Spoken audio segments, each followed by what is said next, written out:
Hello everyone, in this video you'll learn an easy process to take a picture of your screen using keyboard shortcuts. Use the keyboard combination Command-Shift-3.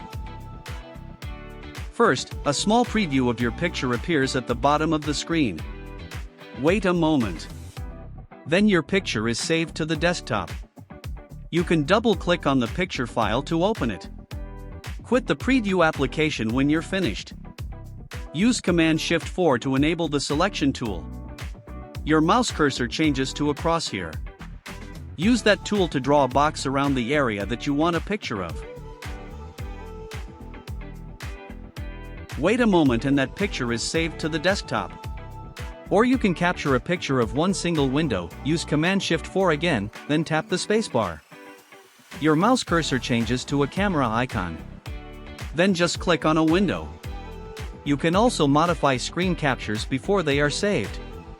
Click on the preview image before it disappears. Choose a markup tool and a color.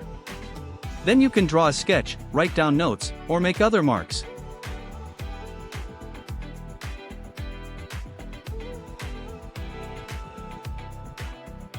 Click the trash button if you do not want to save the picture or click done if you do want to keep it. Once again, it is saved to the desktop. Thanks for watching.